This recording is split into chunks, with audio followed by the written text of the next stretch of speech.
Hello दोस्तों, नमस्कार। स्वागत करती हूँ आप सभी का आज की हमारी इस वीडियो में।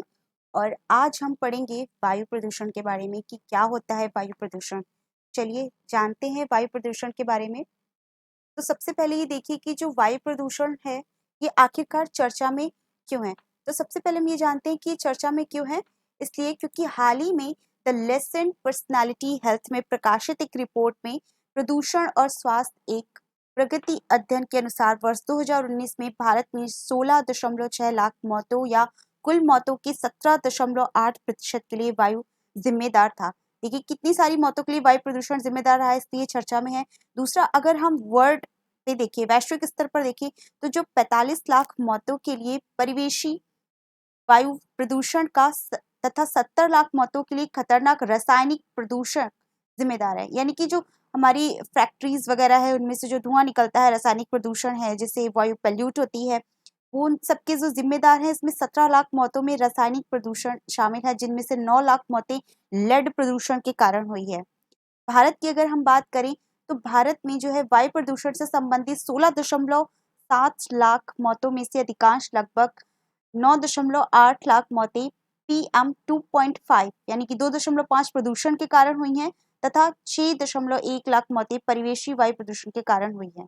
हाल ही में हालांकि अत्यधिक गरीबी से जुड़े प्रदूषण स्तरों जैसे घरों के अंदर वायु प्रदूषण और जल प्रदूषण से होने वाली मौतों की संख्या में कमी आई है, लेकिन औद्योगिक प्रदूषण जैसे परिवेशी वायु प्रदूषण या रासायनिक प्रदूषण के कारण होने वाली मौतों के मामले में वृद्धि देखी गई है।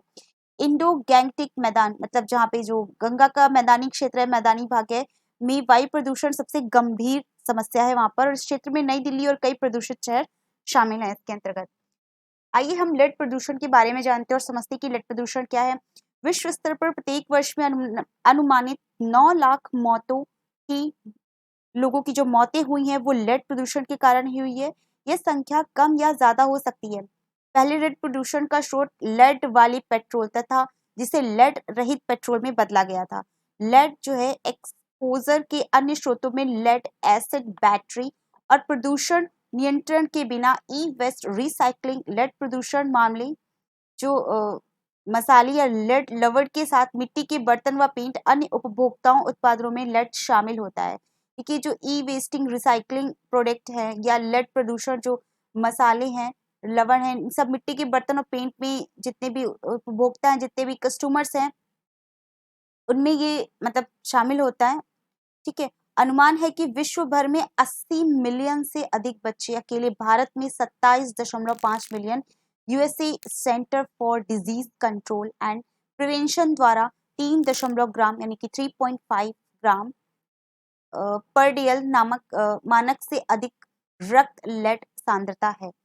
तो ये देखिए ये जो मामले हैं ये वायु प्रदूषण संबंधित है और जो सरकार है इन पर कुछ ना कुछ हर साल जो है कुछ कार्य करती रहती है। दिल्ली सरकार ने भी इस पे नियम बनाए हैं और धुआं और फैक्ट्रियों से निकलने वाले जो प्रदूषण है उनमें कमी करने के लिए और भी कई सरकार की जो योजना है और नियम चलाए जा रहे हैं। ठीक है। प्रदूषण, वायु प्रदूषण भी दो तरह से होता है। एक तो प्राकृतिक होता है जो कि जैसे ज्वालामुखी के द्वारा हुआ या और चीजों के द्वारा हुआ। दूसरा मानव रहित भी होता है, जैसे मानव जो है हम लोग रासायनिक क्रिया करके जो प्रदूषण उत्पन्न करते हैं, जैसे फैक्ट्रीज में धुएं हैं और भी वायु प्रदूषण हो रहा है, उनसे धुएं जा रहे हैं। सड़कों पे मतलब जो गाड़ियां वगैरह चला रहे हैं हम लोग, उनसे भी वायु प्रदूषण बहुत अधिक मात्रा में होता है। तो दो तरह से ये पाया जाता है। ठीक है। इससे जुड़ा हुआ एक सवाल है, इस पे भी देखिए बात करते हैं, चर्चा करते हैं, प्रयास करिए इसका आंसर देने की। देखिए इनमें से कौन सा जो कारक या कारण है जो बेंजीन प्रदूषण उत्पन्न करते हैं। अब बेंजीन प्रदूषण के उत्पन्न करने के कारण बताइए। सबसे पहले कारण जानने से पहले आप बेंजीन प्रदूषण के विषय में जान लीजिए कि बेंजीन प्रदूषण होता क्या है, बेंजीन क्या होता है। देखिए बेंजीन जो क्या होती है, एक जो है एक तरल पदार्थ होता है। कैसे एक तरल पदार्थ होता है जो रंगहीन और ज्वलनशील पदार्थ होता है, जिसमें से एक मीठी सी गंध आती रहती है। ठीक, हवा में संपर्क जब भी होता है इसका तो ये जल्दी क्या होती है, उसमें वाष्पित हो जाती है। मतलब हवा में आकर के मिलने से ये वाष्प उत्पन्न कर देती है। और बेंजीन प्राकृतिक क्रियाओं से बनता है, जैसे ज्वालामुखी हो गया या जैसे जंगलों की आग हो गई। ठीक है। सबसे ज्यादा जोखिम, लेकिन जो इसमें जो सबसे ज्यादा खतरा रहता है ना, वो मानव गतिविधियों के द्वारा उत्पन्न होता है। ठीक है। उससे तो खतरा रहता ही है, जैसे नहीं आपको बताया था कि जो है प्राकृतिक क्रियाएं हो गई, फिर मानव द्वारा जो होती है क्रियाएं होती है उनसे भी उत्पन्न होता है। ठीक है। तो इनसे ही पता चलता है कि जैसे अब देखिए स्वचालित वाहनों द्वारा निष्कासित पदार्थ, ये देखिए मानव द्वारा जो है ये क्रिया है, पहला जो ऑप्शन है, ठीक है, मानव द्वारा क्रिया, इनसे बेंजीन होता है। तंबाकू का धुआं, ये भी मानव निर्मित है।